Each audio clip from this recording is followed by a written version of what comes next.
Jornal do Brasil. Você por dentro da notícia. Aconteceu. É notícia. É Jornal do Brasil. Um grande abraço para você que está ligado com a gente. Quinta-feira, 12 de agosto de 2021. Vamos de imediato às manchetes do programa de hoje. Cerimônia no Cristo marca campanha contra a violência às mulheres. Senado aprova quebra de patentes de vacinas e insumos durante pandemia. Ministro diz que mais de 70% dos adultos receberam primeira dose da vacina. Casos de Covid sobem para 20,2 milhões e mortes para 565,7 mil. Estes e outros destaques a partir de agora no Jornal do Brasil, que está começando. A violência contra as mulheres foi lembrada durante cerimônia realizada na quarta-feira no Cristo Redentor, no Rio de Janeiro, que recebeu iluminação especial para marcar a campanha. Participaram, entre outras autoridades, o presidente do Supremo Tribunal Federal, STF, Luiz Fux, o ministro do STF, Dias Toffoli, e o prefeito do Rio, Eduardo Paz. A cerimônia foi organizada pela Associação dos Magistrados Brasileiros, em comemoração ao Dia do Magistrado. Na ocasião, o monumento recebeu o sinal vermelho contra a violência doméstica, um X vermelho na palma de cada mão, símbolo que permite às mulheres que sofrem abusos, ameaças e agressões pedir ajuda e denunciar os agressores. Em seu discurso, Fux lembrou da luta contra a violência, do nazifascismo, incluindo a proteção às mulheres, e destacou que justiça é sinônimo de solidariedade e democracia.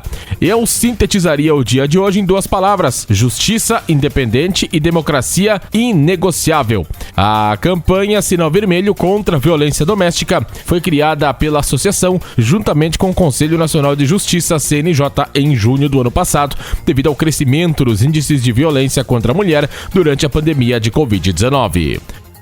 Jornal do Brasil. Seguimos com o Jornal do Brasil no seu rádio. Eu sou Anderson Dilken e agradeço a sua companhia.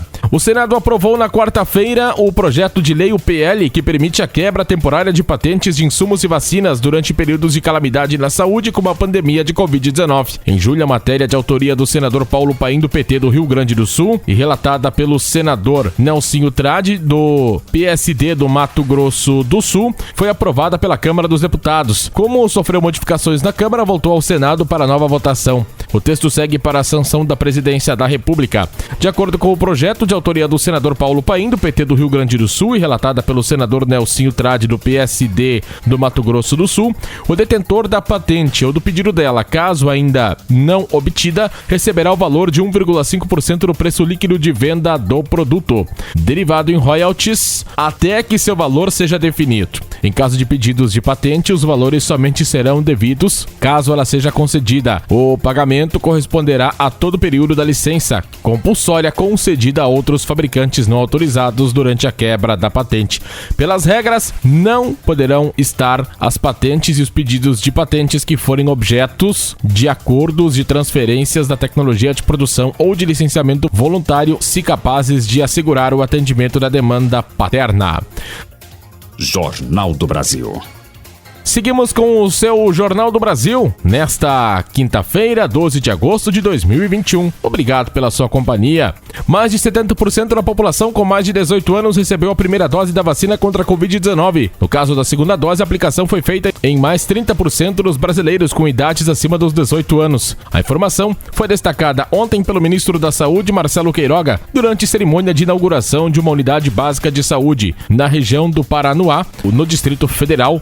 E lá, Queiroga pontuou que o Brasil está próximo de chegar à distribuição de mais de 200 milhões de doses de vacinas. Conforme o painel de informações sobre a campanha de vacinação, das 184,8 milhões de doses que começaram a serem enviadas aos estados, foram entregues 175,2 milhões.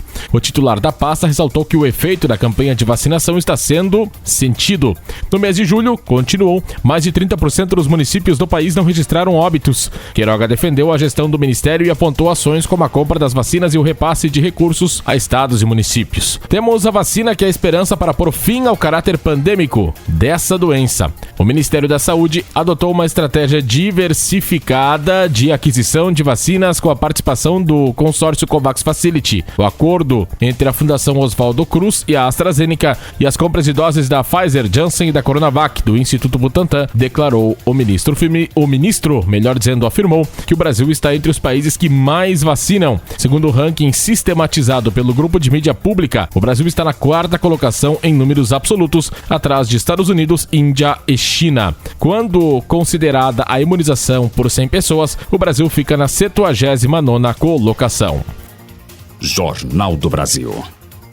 Seguimos com o Jornal do Brasil no seu rádio, agradecendo a sua companhia nesta quinta-feira. A quantidade de pessoas que contraíram Covid-19 desde o início da pandemia subiu para 20.245.085. Em 24 horas desde terça-feira, melhor dizendo, para quarta, foram registrados 32.443 novos casos. Ainda 586.505 casos em acompanhamento. O nome é dado para pessoas cuja condição de saúde é observada por equipes de saúde e que ainda pode evoluir para diferentes quadros, inclusive graves. A quantidade de pessoas que não resistiram, melhor dizendo, à pandemia, subiu para 565.748. Nas últimas 24 horas, as autoridades de saúde confirmaram 975 novas mortes por Covid-19. Ainda há 3.504 falecimentos em investigação.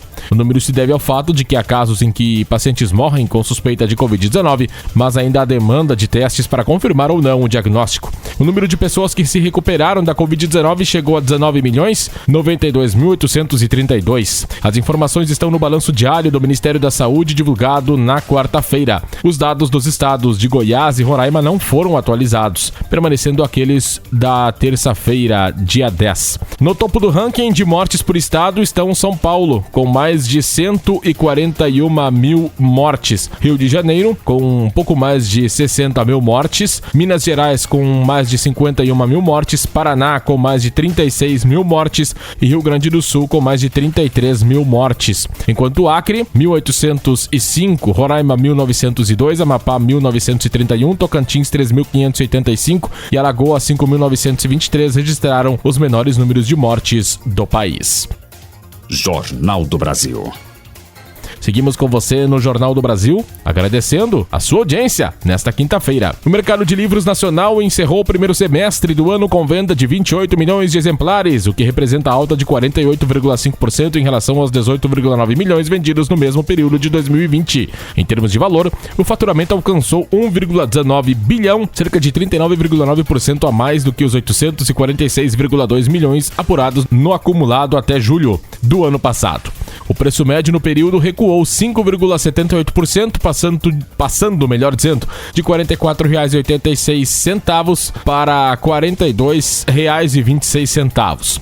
O painel do varejo de livros no Brasil foi divulgado ontem pelo Sindicato Nacional dos Editores de Livros, SNEL, a partir de pesquisa feita pela Nielsen Bookscan. De acordo com o presidente do SNEL, Marcos da Veiga Pereira, a alta registrada reflete dois momentos distintos do mercado, apontando em 2021 para um setor livreiro mais consolidado contra um mercado atingido duramente pela pandemia de Covid-19 em 2020, com as medidas de isolamento social impostas pelas autoridades sanitárias para impedir a disseminação da doença. Segundo Marcos da Veiga Pereira, desde setembro de 2020, o aumento do consumo de livros vem demonstrando resultados positivos, frutos de ações promocionais, oferta, melhor dizendo, de bons lançamentos e o estreitamento do relacionamento com os leitores nas redes sociais.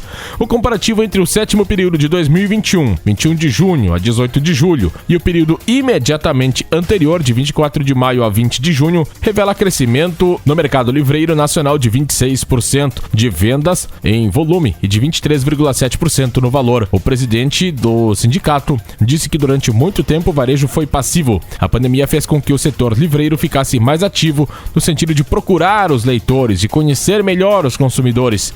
Pereira considera difícil o mercado continuar crescendo em 2 dígitos, porque vai ter uma base de comparação cada vez mais forte. Apesar disso, apostou que, comparando 2021 com 2020, o setor fechará o ano com mais de 20% de expansão. Vamos falar de esporte? Agora, no Jornal do Brasil, placar esportivo. Leila Pereira, olha só, hein? Vai concorrer pela situação na eleição presidencial do Palmeiras em novembro e planeja anunciar a candidatura na próxima segunda-feira.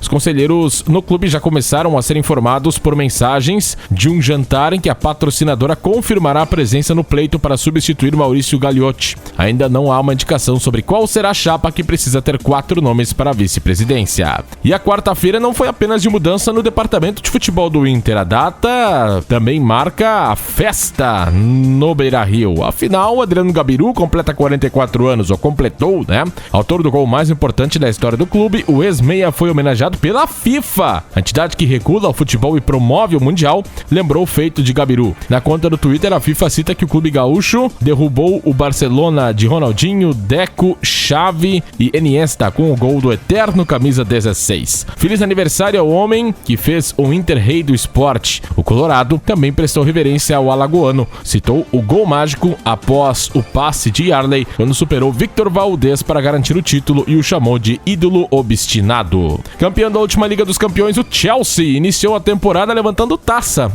Ontem, na Irlanda do Norte, venceu o Villarreal, campeão da última Liga Europa, nos pênaltis e conquistou a Supercopa da Europa pela segunda vez em sua história. O herói improvável saiu do banco de reservas nos minutos finais da prorrogação. O goleiro Kepa, contratação mais cara da história da posição, substituiu o Mendy e defendeu as cobranças de 2 pênaltis no tempo normal, 1-1. Após ser parado por policiais militares na tarde de ontem, o volante Kaique usou as redes sociais para falar sobre a abordagem. O jogador do Botafogo citou atitudes racistas por parte dos policiais. Fizeram inúmeras perguntas tendenciosas, insinuando que éramos bandidos, traficantes, usuários de drogas. Não pode ser preto e estar num carro maneiro, estar num lugar maneiro ou com uma meta no bolso. Entre outras coisas, a gente rala pra caramba para conquistar tudo que a gente tem hoje, para viver bem e dar coisas boas para nossa família. Fui tratado como um bandido, meu amigo também. A gente é trabalhador, não cai nada no céu. Vocês também têm que expor a indignação de vocês, como acontece comigo o tempo todo. Com quantas pessoas mais não deve acontecer? Disse Kaique. A abordagem aconteceu por volta de 15 horas